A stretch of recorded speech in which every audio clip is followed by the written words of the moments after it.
राजद की पहली सरकार बिहार में 1997 में बनी कि लालू यादव जी अंबेडकर के बाद दूसरे बड़े नेता बन सकते थे, लेकिन शायद प्रकृति को ऐसा मंजूर नहीं था। तो 1998 में संयुक्त बिहार था, उस समय झारखंड बटा नहीं था। तो 1998 में राजद 17 सीट जीती थी। तो रेल का जो बजट वो पेश कर रहे थे सालों साल, उसमें वो बराबर रेलवे को फायदे में दिखाते थे, जबकि रेलवे अब तक घाटे में चल रही थी। और लॉ एंड ऑर्डर की समस्या ऐसा नहीं हुआ कि राबड़ी जी के समय में आई। लालू यादव के जो प्रथम 90 से लेकर 95 तक का जो कार्यकाल था, उसी में बिहार में पता नहीं कैसे अपहरण उद्योग यहाँ आ गया और सब आदमी इस बात से डर गए कि हमारा कहीं भी अपहरण हो सकता है। किसी ने, व्यक्ति ने जंगल राज उसको नहीं कहा, कोर्ट ने कहा कि जो स्थिति बिहार में अभी व्याप्त हो गई हुई है वो जंगल राज की स्थिति है।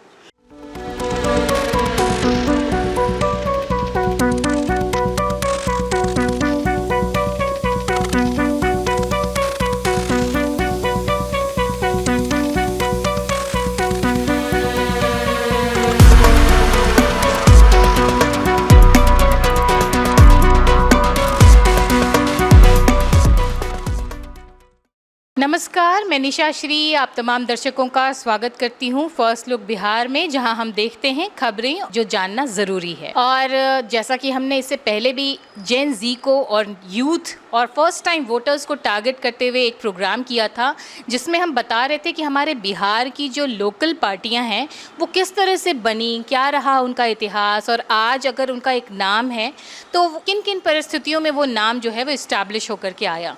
और इसी विषय पर जानकारी देने के लिए हमारे साथ स्टूडियो में उपस्थित हैं राजनीतिक विश्लेषक प्रोफेसर अरुण कुमार सिंह जी। आपका बहुत बहुत स्वागत। धन्यवाद। और आज हम जिस पार्टी के बारे में जानने जा रहे हैं वो है राष्ट्रीय जनता दल, यानी कि जिसको आरजेडी के नाम से हम जानते हैं, जिससे कि दो मुख्यमंत्री बिहार के रहे हैं। क्या रहा ये इतिहास, किस तरह से ये पार्टी आई और फिर आज इसका नाम है, इसके बारे में बताएंगे। देखिए, बिहार में राष्ट्रीय जनता दल, जिसको हम लोग शॉर्ट में राजद या आरजेडी के नाम से जानते हैं, ये आज मुख्य विपक्षी पार्टी है और विरोधी दल के नेता भी इसी पार्टी के तेजस्वी यादव हैं। इसलिए निश्चित रूप से इस पार्टी के बारे में जानना इस चुनावी वर्ष में आवश्यक है। इसी क्रम में हम लोगों ने सबसे पहले जो सत्ताधारी दल जेडीयू थी उसकी चर्चा कर चुके हैं। आज हम जो प्रमुख विपक्षी दल है बिहार की, राष्ट्रीय जनता दल, उसकी चर्चा करने जा रहे हैं। जैसा कि आपको मैं पहले भी बता चुका हूं कि राष्ट्रीय जनता दल का भी प्रारंभ 1977 के जनता पार्टी से ही होता है। आप लोग सब लोग जानते हैं कि 1977 में इंदिरा गांधी के आपातकाल की घोषणा के बाद जो चुनाव हुए थे उसमें जनता पार्टी का निर्माण हुआ था, जिसके निर्माण में जयप्रकाश नारायण की भूमिका थी। और उसी क्रम में जो 74 से लेके 77 तक बिहार में जो जयप्रकाश नारायण के नेतृत्व में लड़ाई हुई, उसी में लालू यादव या नीतीश कुमार या सुशील मोदी ऐसे नेता उभर कर बिहार में सामने में आए, इनकी पहचान बनी। और भी बहुत सारे लोग आए, शिवानंद तिवारी वगैरह, उन नाम अभी अगर उनके नामों को मैं गिनती करूं तो लंबा समय निकल जाएगा। लेकिन धीरे धीरे आपने देखा कि वो प्रयोग सफल नहीं हुआ और डुअल सदस्यता के कारण जनता पार्टी में विभाजन हुआ। मुरारजी भाई की सरकार 18 महीने ही चल पाई और उसके बाद की स्थिति धीरे धीरे आप सब लोग जान रहे हैं। उसी क्रम में 1990 में बिहार में चुनाव हुए, जिसमें कांग्रेस चुनाव हार गई। किस परिस्थिति में कांग्रेस हारी वो सब आप लोग जानते हैं। जो भागलपुर में दंगा हुआ था, उस दंगे के कारण मुसलमानों ने कांग्रेस को वोट देने से इनकार कर दिया और उसका नतीजा निकला कि कांग्रेस पिछड़ गई और जो जनता दल उस समय की थी वो सरकार बनाने की स्थिति में आ गई। अब जनता दल का नेता कौन हो, तो उसमें रामसुंदर दास, जो उसके पहले भी मुख्यमंत्री रह चुके थे बिहार के, उनका और लालू यादव जी के बीच में संघर्ष थी लीडरशिप को लेकर। लेकिन चंद्रशेखर ने, जो वरिष्ठ नेता थे जनता दल के, उन्होंने रघुनाथ झा को, जो अब दिवंगत हो गए, उनको भी कैंडिडेट के रूप में खड़ा कर दिया और रामसुंदर दास चुनाव जीतते जीतते हार गए। और वहीं से बिहार की राजनीति में लालू यादव जी का प्रवेश हुआ। हालांकि लालू यादव जी 1977 में ही छपरा लोकसभा क्षेत्र से चुनाव जीत चुके थे, इसलिए राजनीति में उनकी पहचान उसके पहले से हो गई थी। लेकिन बिहार की राजनीति में मुख्यमंत्री के रूप में उनका पदार्पण 1990 में हुआ। उस समय नीतीश कुमार भी जनता दल के साथ थे और लालू यादव को मुख्यमंत्री बनाने में शरद यादव और नीतीश कुमार की भूमिका थी। लेकिन कुछ दिन के बाद जॉर्ज फर्नांडिस और नीतीश कुमार को ऐसा लगने लगा कि लालू यादव जो जनता दल की जो सोच थी बिहार के लिए, उससे कहीं न कहीं वो डिविएट कर रहे हैं। इसीलिए 1994 में जॉर्ज फर्नांडिस के नेतृत्व में समता पार्टी बनी, जिसमें नीतीश कुमार भी समता पार्टी में चले गए। इस बीच में 1995 का चुनाव हुआ और उसमें फिर से जनता दल को यहाँ बहुमत मिला, लालू यादव मुख्यमंत्री हुए। लेकिन उसी समय चारा घोटाला की चर्चा चलने लगी और लालू यादव पर ये दबाव जनता दल का बढ़ने लगा, पार्टी का बढ़ने लगा कि वो पद को छोड़ दें, मुख्यमंत्री पद से त्यागपत्र दे दें ताकि वहां दूसरा मुख्यमंत्री बन सके। लालू यादव ने देखा कि अगर वो मुख्यमंत्री पद से इस्तीफा देंगे तो फिर कोई दूसरा व्यक्ति बिहार का मुख्यमंत्री बनेगा जिसको पार्टी चाहेगी। इसलिए 1997 के 5 जुलाई को दिल्ली में लालू प्रसाद यादव, जगदानंद सिंह, कांति सिंह, रघुवंश प्रसाद सिंह, इन लोगों ने मिलकर राष्ट्रीय जनता दल नाम से एक नई पार्टी लॉन्च कर दी। और इस तरह से उस समय जिस समय ये पार्टी लॉन्च कर रहे थे, उस समय लोकसभा में 17 सांसद, लोकसभा के 17 संसद सदस्य और राज्यसभा के 8 संसद सदस्य लालू जी के साथ आ गए। और यही नहीं, बिहार में उनका बहुमत था ही, इसलिए राजद की पहली सरकार बिहार में 1997 में बनी।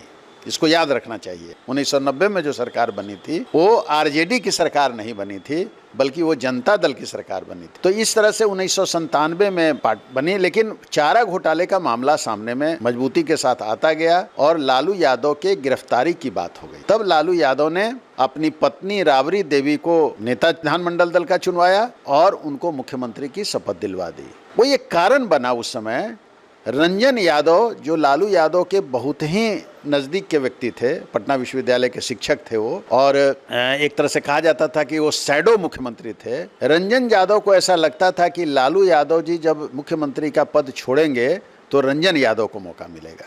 लेकिन जब उनको मौका नहीं मिला और राबड़ी देवी को मौका मिल गया तो रंजन यादव उसी समय से क्षुब्ध हो गए। हालांकि उस समय तुरंत उन्होंने पार्टी नहीं छोड़ी।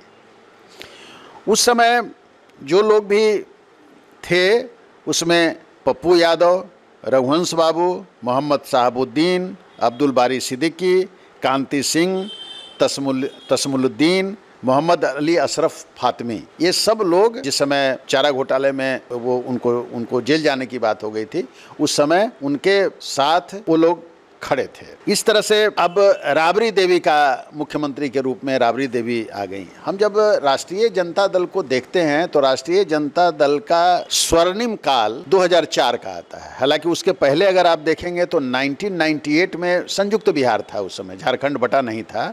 तो 1998 में राजद 17 सीट जीती थी राष्ट्रीय जनता दल, और 1999 में लेकिन उसकी संख्या घट के 7। लेकिन एक बार फिर से 2004 के लोकसभा चुनाव में इसको राष्ट्रीय जनता दल को 24 सीट मिल जाती और राष्ट्रीय जनता दल एक बड़े पार्टी के रूप में यूपीए गठबंधन के साथ होती है और लालू यादव देश के रेल मंत्री बनते हैं। और वो एक तरह से लालू यादव और राजद के लोकप्रियता का शिखर था, क्योंकि लालू यादव ने उस समय रेलवे को, उस समय रेल का बजट अलग पेश हुआ करता था, तो रेल का जो बजट वो पेश कर रहे थे सालों साल, उसमें वो बराबर रेलवे को फायदे में दिखाते थे, जबकि रेलवे अब तक घाटे में चल रही थी। तो इस तरह से उनकी लोकप्रियता में इजाफा हो गया। और वो पीरियड हम 2004 से 2009 का जो पीरियड है वो हम राजद के स्वर्णिम काल के रूप में देखते हैं। उसी वक्त में उन्होंने कुम्हारों का भी आकर्षण अपनी तरफ खींचा था, क्योंकि उन्होंने ट्रेन में कहा था कि चाय या प्लास्टिक के कप की जगह कुल्हड़ का इस्तेमाल। ये तो जैसे 1990 से ही अगर आप देखें, जब से लालू यादव मुख्यमंत्री बने तभी से उन्होंने जो कमज़ोर वर्ग था उसके सशक्तिकरण का काम किया, उनको आवाज़ दिया। इसमें कहीं कोई दो मत नहीं है। और मैं तो कभी कभी ये कहता हूँ कि लालू यादव जी अंबेडकर के बाद दूसरे बड़े नेता बन सकते थे, लेकिन शायद प्रकृति को ऐसा मंजूर नहीं था, या उनके भाग्य में नहीं लिखा होगा कि वो जो भ्रष्टाचार का जो एक आरोप लगा और उस भ्रष्टाचार के आरोप में उनको जेल जाना पड़ा, और उन्होंने राबड़ी देवी को मुख्यमंत्री बनाया, और फिर राबड़ी देवी के मुख्यमंत्री के बनने के बाद उनके जो दोनों भाई साधु यादव और सुभाष यादव राजनीति में उनकी मदद के लिए आए। ये सब जो है सो राजद के लिए विपरीत स्थिति पैदा करता चला गया। जब आप ये बातें कह रहे हैं तो मैं एक बार फिर से वापस ले जाना चाहूँगी बिल्कुल शुरुआती दौर में, जो आपने कहा कि कांग्रेस का दबदबा कम होने लगा जब भागलपुर में दंगे हुए। तो फिर ऐसा क्या हुआ कि लालू प्रसाद यादव की छवि निखर करके आई? नहीं, वो तो जैसा कि मैंने बताया कि जयप्रकाश आंदोलन में ही इन लोगों की छवि एक बन गई थी। एक लड़ाकू नौजवान थे वो लोग, उस समय बहुत कम उम्र के लोग थे, तो एक पहचान तो पूरे देश में और बिहार में तो पहचान कायम हो ही गई थी। और लालू यादव बहुत ही कमज़ोर परिवार से निकल कर आए थे। वो वेटनरी कॉलेज में उनके जो भाई थे वो कुछ छोटी नौकरी में थे, और उसी वेटनरी कॉलेज में रह के वो पढ़ाई लिखाई कर रहे थे, और इसके पहले वो पटना विश्वविद्यालय के अध्यक्ष भी रह चुके थे। तो पटना विश्वविद्यालय की राजनीति में और पटना विश्वविद्यालय का अध्यक्ष कोई यूँ ही नहीं बन जाता है, वो बहुत लोकप्रिय होता है तब वो बनता है। और आपने देखा होगा कि लालू यादव की जो जनता से कनेक्ट होने की क्षमता है, जो कि अब उनके परिवार में किसी के साथ उस तरह के कनेक्ट होने की क्षमता हम लोग नहीं पाते हैं। तो और फिर गरीबों को आवाज़ देने का भी काम उन्होंने किया। जो ऐसा समझा जाता था कि साहब ये बिहार में जो अब तो उनको उनका कोई उनकी ताकत अब तो रह नहीं गई है, जिनको सो कॉल्ड जिनको हम अगड़ा कहते हैं, जिसमें ब्राह्मण, भूमिहार, राजपूत और कायस्थ, ये जो चार जातियां हैं, इसको अगड़ी जातियां हम लोग कहते हैं। तो अब तो उनकी स्थिति बहुत कोई अच्छी स्थिति में अब वो नहीं है, उनकी ज़मीनें बिक रही हैं। अब जो गांव में उनके लोग रह गए हुए हैं वो उनकी स्थिति बहुत ख़राब है। लेकिन उस समय वर्चस्व था, इसमें कहीं कोई कहने की कहीं दो मत नहीं है। तो उस वर्चस्व को लालू यादव ने समाप्त करने का प्रयास किया, इसमें कहीं कोई दो मत नहीं है। इसलिए मैं कहता हूं कि वो दूसरे अंबेडकर हो सकते थे, लेकिन ये प्रकृति को मंजूर नहीं था, और ऐसी परिस्थितियां बनती चली गईं। लॉ एंड ऑर्डर की समस्या आ गई, और लॉ एंड ऑर्डर की समस्या ऐसा नहीं हुआ कि राबड़ी जी के समय में आई। लालू यादव के जो प्रथम 90 से लेकर 95 तक का जो कार्यकाल था, उसी में बिहार में पता नहीं कैसे अपहरण उद्योग यहाँ आ गया, और सब आदमी इस बात से डर गए कि हमारा कहीं भी अपहरण हो सकता है। छोटे हों, छोटे अमाउंट के लिए भी अपहरण शुरू हो गया, और और पटना में तो बड़े बड़े डॉक्टर को अपहरित किया गया, और इस तरह का एक माहौल बना कि वो डॉक्टर्स जो है सो पटना छोड़ के दिल्ली या कहीं दूसरे शहरों में चले। तो इस तरह से एक मोटरसाइकिल स्नैचिंग का धंधा यहाँ पर शुरू हो गया, जिसमें कि मर्डर करके मोटरसाइकिल लेके लोग चलने लगे। तो इसीलिए जो कोर्ट्स थे, उसने इसको, किसी ने, व्यक्ति ने जंगल राज उसको नहीं कहा, कोर्ट ने कहा कि जो स्थिति बिहार में अभी व्याप्त हो गई हुई है वो जंगल राज की स्थिति है। लेकिन इस बात में कहीं कोई दो मत नहीं है कि जो पिछड़ा समाज था उसको आगे बढ़ाने का काम, आवाज़ देने का काम लालू यादव ने बिहार में किया। इसको मानना पड़ेगा, इससे इनकार नहीं किया जा सकता है। लेकिन जो स्थितियां बनी धीरे धीरे, उसमें फिर आप रेल मंत्री के रूप में उनका आपने कार्यकाल देखा, 2004 से वो 2009 तक रहे। इस बीच में ये जो चारा घोटाला था उसमें उनको सजा हो गई, और फिर 2009 में अगर आप देखेंगे तो 2009 में सिर्फ इनको 4 सीट मिला, और अपने ये मंत्रिमंडल में जाने की स्थिति में नहीं रहे।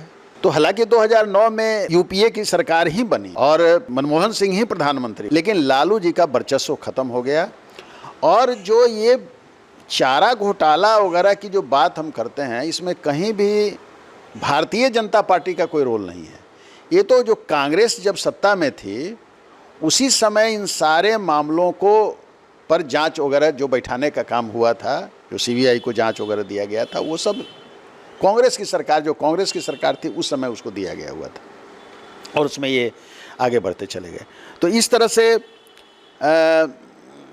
धीरे धीरे इस बीच में 1999 में जो जनता दल अब बची हुई थी, उसमें भी एक और विभाजन होता है। और वो विभाजन होता है जब HD देवेगौड़ा, जो भारतवर्ष के प्रधानमंत्री थे, कर्नाटक से आते थे, वो जनता दल सेकुलर बना के जनता दल से अलग हो जाते हैं। अब जो जनता दल बसती है वो शरद यादव की जनता दल बसती है, जिसका नाम शुरू में शरद यादव जनता दल शरद यादव ग्रुप रखा गया, बाद में वो जदयू हो गया। और फिर आपने देखा, मैंने पिछले बार भी बताया था कि 2003 आते आते समता पार्टी का विलय जदयू में हो गया, लेकिन जदयू के अध्यक्ष जॉर्ज फर्नांडिस बनाए गए और शरद यादव को पार्लियामेंट्री बोर्ड का अध्यक्ष बनाया गया। लेकिन 2000 के पूर्व ही, जैसा मैंने बताया था कि 2000 के पूर्व ही भारतीय जनता पार्टी के जो नेता थे, वरिष्ठ नेता थे लाल कृष्ण आडवाणी, उन्होंने नीतीश कुमार के नाम को आगे कर दिया था कि बिहार में जो गठबंधन NDA का बना है, उसमें नेतृत्व करने का, यानी मुख्यमंत्री के जो उम्मीदवार होंगे, जो चेहरा होंगे, वो नीतीश कुमार होंगे। और इस तरह से 2000 से ही नीतीश कुमार NDA के चेहरा के रूप में सामने आ गए थे। हालांकि उनको सत्ता मिली है 2005 के अक्टूबर में। और इसी तरह से आप देखेंगे कि 2005 का जो फरवरी का जो चुनाव हुआ है, उसमें सीटों की संख्या घट जाती है और राजद सिर्फ 75 सीट पर सिमट जाती है। यानी अब 15 वर्षों के बाद, 90 से लेके और 15 वर्षों के बाद अब उनकी सीट कम होनी शुरू होती है। लेकिन फरवरी 2005 के इस चुनाव में किसी पार्टी को बहुमत नहीं मिलता है और यहाँ पर फिर से चुनाव की नौबत आ जाती है। और 2005 के अक्टूबर-नवंबर के चुनाव में राष्ट्रीय जनता दल की सीट और भी कम हो जाती है और अब ये केवल 54 सीट पर सिमट जाते हैं। और 2005 में यहाँ NDA की सरकार बन जाती है और जिस पहले ही से नाम उसका तय था, नीतीश कुमार मुख्यमंत्री बनते हैं और नीतीश कुमार अब तक मुख्यमंत्री बने हुए हैं। लेकिन जब राष्ट्रीय जनता दल के आगे की बात अगर आप करेंगे, लोकसभा के चुनाव की अगर बात आप करेंगे, तो मैंने 2009 का बता दिया है कि उनको केवल सिर्फ 4 सीटें आई थी। 2014 में भी 4 सीट ही आई। 2014 में आप लोगों को याद है कि 2014 में भारतीय जनता पार्टी, RJD और JDU तीनों अलग अलग लड़ी थी और इसमें JDU को सिर्फ 2 सीट मिला था और RJD को 4 सीट मिली थी। 2019 में अगर आप आइएगा लोकसभा के चुनाव में, तो स्थिति RJD की और भी खराब हो गई और उसको एक भी सदस्य उसका लोकसभा में नहीं जा सका। फिर 2024 का चुनाव हुआ है, उसमें फिर से 4 ही RJD के जो कैंडिडेट हैं वो चुनकर जा सके हैं। तो इसका मतलब ये है कि धीरे धीरे आप देखेंगे, अब ग्राफ जो है वो लोकसभा के अंदर RJD का ग्राफ धीरे धीरे घटता चला गया हुआ है और 19 में तो बिल्कुल जीरो पर आ गया। उसका कारण ये है कि लोगों की ये समझदारी बन गई कि ये एक क्षेत्रीय पार्टी है, बिहार सेंट्रिक पार्टी है, इसलिए इसको हम लोगों को लोकसभा के चुनाव में वोट देने की ज़रूरत नहीं है। और इसीलिए आप देखेंगे कि लोकसभा के चुनाव में धीरे धीरे इसकी संख्या घटती हुई चली गई है और एक तरह से वो वहाँ कुछ भी हस्तक्षेप करने की स्थिति में नहीं है। हम लोगों ने एक राष्ट्रीय जनता दल का एक इतिहास हमने देखा है। राष्ट्रीय जनता दल के अभी जो स्थिति RJD की बनी हुई है, उसमें तेजस्वी यादव को ही मुख्यमंत्री के उम्मीदवार के रूप में उनके पिता लालू यादव ने पेश किया। इससे जुड़ा मैं एक सवाल करना चाहूँगी कि अगर जैसे बताया आपने कि किस तरह से लालू प्रसाद यादव चीफ मिनिस्टर बन गए, राजनीति में पूरी तरह से सक्रिय हो गए, बाद में कुछ मामलों में नाम आने के बाद RJD का गठन हुआ, तो उस हिसाब से राजद पार्टी से पहला मुख्यमंत्री हम किसको मानेंगे, राबड़ी देवी को या लालू प्रसाद यादव? नहीं, जिस समय पार्टी RJD बनी है उस समय तो लालू यादव ही मुख्यमंत्री थे। उसके बाद जब एकदम तय हो गया कि भाई चारे घोटाला में इनको जो है सो जेल जाना ही है, तब उन्होंने राबड़ी देवी को बनाया। मैं कारण बता रहा था कि कारण यही था कि उन पर दबाव इस्तीफा करने का हो रहा था और लालू यादव देख रहे थे कि अगर वो सीधे इस्तीफा कर देंगे तो कोई दूसरा आदमी मुख्यमंत्री बनेगा यहाँ का। जो वो नहीं चाहते थे। वो चाहते थे कि नहीं, उनके परिवार के बीच में ही वो मुख्यमंत्री का पद रहे। अभी भी उनके कैंडिडेट, उनका बहुमत भी था, इसलिए उन्होंने पार्टी बनाया 1997 में, जो आगे चलकर फिर जो है सो मुख्यमंत्री के रूप में, जैसा उन्होंने सोचा था, उनकी पत्नी को लोगों ने स्वीकार किया, उनको बहुमत रहा और स्वीकार किया, और उनको जो नेता बन गई। तो संविधान के मुताबिक जो नेता होगा उसको राज्यपाल मुख्यमंत्री बनाने के लिए बाध्य है, तो मुख्यमंत्री बनी हो। तो इसी मुद्दे पे हमने देखा कि किस तरह से लालू प्रसाद यादव फिर उन्होंने अपनी पत्नी को ही मुख्यमंत्री बनाया, और अभी जब फिर से पार्टी जो है वो एक मजबूती पकड़ करके आई है, विपक्ष में खड़ी है, तो तेजस्वी यादव जो लालू प्रसाद यादव के ही बेटे हैं वही मुख्यमंत्री का चेहरा है अभी भी राजद की तरफ से। तो इस वजह से आरोप आता है राजद के ऊपर कि वो एक पारिवारिक पार्टी है, क्या कहेंगे? नहीं, नेचुरली राष्ट्रीय जनता दल जैसी जो क्षेत्रीय पार्टियां हैं, वो सिर्फ राष्ट्रीय जनता दल अकेले नहीं है। आप पूरे हिंदुस्तान में देख लें कि जितनी भी क्षेत्रीय पार्टियां हैं वो पारिवारिक पार्टियां हैं। आप साउथ में चले जाएं, तमिलनाडु में चले जाएं, आप महाराष्ट्र में चले जाएं, आप जितने भी क्षेत्रीय दल को देखेंगे तो वो पारिवारिक पार्टी होती है। तो ये भी राष्ट्रीय जनता दल भी उस हिसाब से पारिवारिक पार्टी है, क्योंकि ये लालू यादव ने किसको बनाया? कोई दूसरे व्यक्ति को तो नहीं बनाया, अपने पुत्र को आगे उन्होंने किया है राजनीति में। वो चाहते हैं, वो खुलेआम वो कहते भी हैं, इच्छा है कि मेरा पुत्र जो है तेजस्वी यादव, वो जो है सो मुख्यमंत्री बने। और उसमें भी उन्होंने उनके अनुसार जो योग्य था उसको आगे बढ़ाया है उन्होंने। इसीलिए तेज प्रताप बड़े लड़के होने के बावजूद भी, राजतंत्र में तो होता है कि राजा का जो बड़ा लड़का होता है वही राजा होता है, लेकिन यहाँ पर उन्होंने अपने छोटे लड़के को आगे बढ़ाया, अपनी लड़कियों को आगे नहीं बढ़ाया, जबकि उनकी लड़कियाँ भी राजनीति में, मीसा भारती जो हैं वो तो राजनीति में काफ़ी सक्रिय हैं, लेकिन उन्होंने नहीं बढ़ाया। और उसको जो उनके वोटर्स हैं, तो इस तरह से एक पारिवारिक पार्टी होने के नाते अपने छोटे पुत्र को उन्होंने आगे बढ़ाया। देखिए, ये पार्टी राष्ट्रीय पार्टी 2008 में कई दूसरे प्रदेशों में भी चुनाव जीते और उसके आधार पर ये राष्ट्रीय पार्टी बनी, लेकिन ये 2010 आते आते फिर राष्ट्रीय पार्टी की मान्यता रद्द हो गई। और 2010 में राजद, राष्ट्रीय जनता दल, सबसे बुरी स्थिति में पहुंच गया जब उसको केवल 2010 में केवल वो 168 सीट पर चुनाव लड़के केवल 22 सीटों प्राप्त कर सके। तो ये सबसे खराब स्थिति उसकी 2010 में बनी। लेकिन फिर आपने देखा कि 2015 में जनता दल यू और नीतीश कुमार आरजेडी के साथ चले गए, और 2015 में सीटों में इजाफा हुआ, जिसकी चर्चा हम डिटेल्स बाद में करते हैं।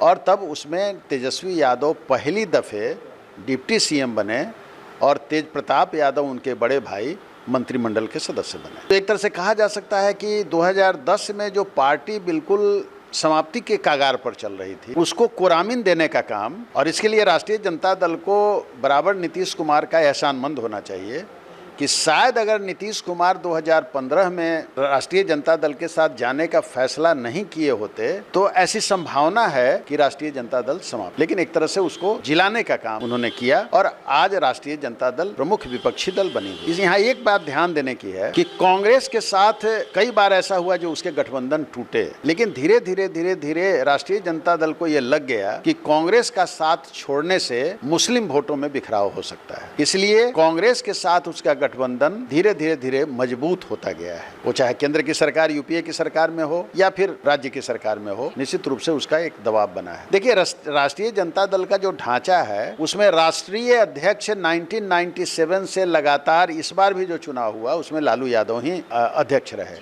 लेकिन राज्य में, बिहार राज्य में अलग अलग समय में अलग अलग लोग यहाँ के अध्यक्ष रहे हैं। जैसे एग्जाम्पल के लिए हम आपको बता दें कि 1997 जब पार्टी का जिस साल गठन हुआ उस समय से लेकर 2010 तक अब्दुल बारी सिद्दीकी इसके बिहार राज्य राजद के अध्यक्ष रहे।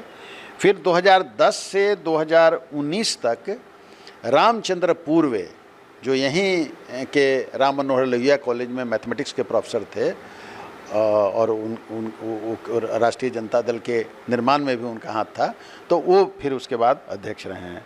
फिर 2019 से लेके 2025 तक जगदानंद सिंह जो राष्ट्रीय जनता दल के निर्माण में उनका भी बहुत बड़ा योगदान है, वो उसके रहे हैं। और अभी वर्तमान में मंगनी लाल मंडल जो अति पिछड़े समाज से आते हैं उनको अध्यक्ष बनाया गया है और वो अभी अध्यक्ष हैं। तो कहने का मतलब है कि राज्यों में अध्यक्ष अलग अलग लोग अलग अलग समय में बनते रहे हैं, लेकिन राष्ट्रीय स्तर पर लगातार लालू यादव ही अध्यक्ष बने हुए हैं। और इस तरह से आपने देखा कि जब राजनीति आगे बढ़ती है तो किस तरह से परिवार में भी विखंडन आता है। और आपने देखा कि जब तेज प्रताप यादव एक समस्या के रूप में राष्ट्रीय जनता दल के लिए बन रहे थे कई कारणों से, उसकी चर्चा हम नहीं यहाँ करना चाहते हैं, तो उस समय जरा सा भी लालू यादव को जरा भी देर नहीं लगी कि अपने बड़े बेटे को, जो बड़े बेटे को बहुत लोग ये करते हैं, प्यार देते हैं, उसको 1 मिनट में पार्टी से अलग करने में उनको देरी नहीं लगी। हालांकि उन्होंने उनकी सदस्यता खत्म करने के लिए कोई चिट्ठी पत्र विधानसभा अध्यक्ष को नहीं लिखा, तो वो तो बिहार में बहुत लोगों के लिए नहीं लिखा गया है, लेकिन परिवार से और पार्टी से उनको अलग कर दिया गया है। ये बहुत बड़ी बात है, इसको एक सामान्य बात नहीं समझा जाना चाहिए।